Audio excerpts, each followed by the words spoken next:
ngrumpaka lumadining ambal warsa Wanara putra ingkang kaping gangsal.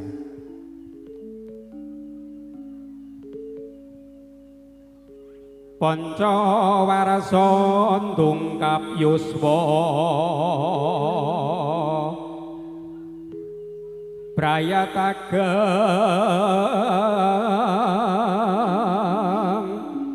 Wanara putra sayekti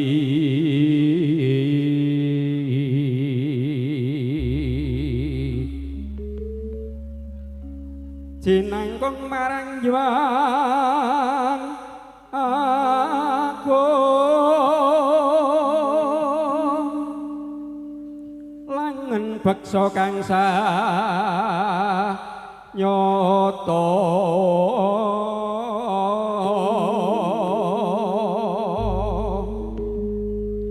dadi srana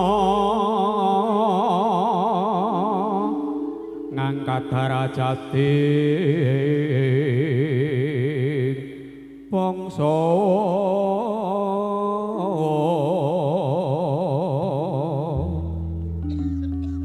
cinaket para sutresna akarya sang seming ati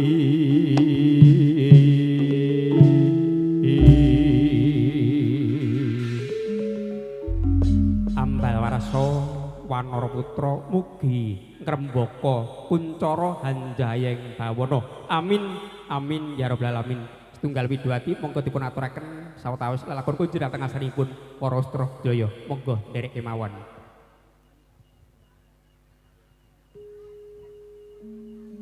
Saben dina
ya nduk. Pripun, Pak? Krana winates sing papan panggenan iki rada umpek-umpekan. Mboten iki jembar banget, Kak. Jembir ya nduk ya. Heeh.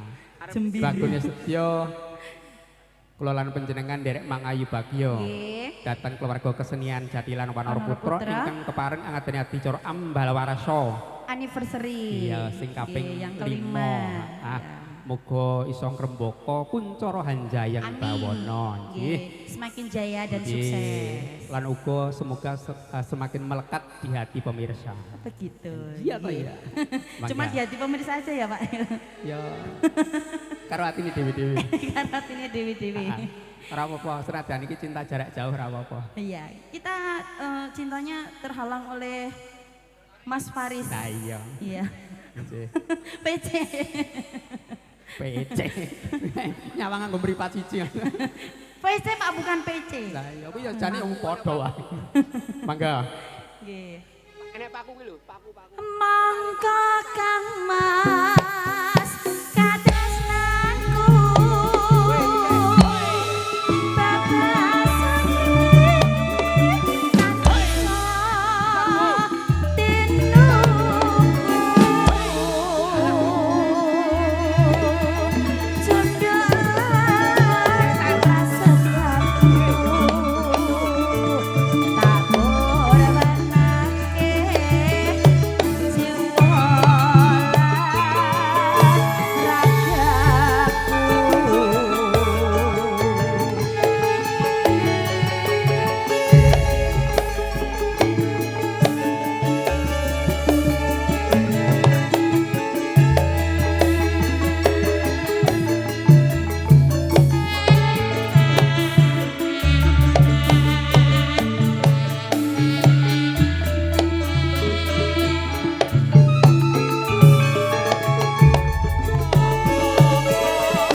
Matur sembah nuwun sawetawis lelangen lumantar pesenipun tunggal Kadang Widowati ini Mas Ayu Anggita Valen kepareng ngaturaken lambang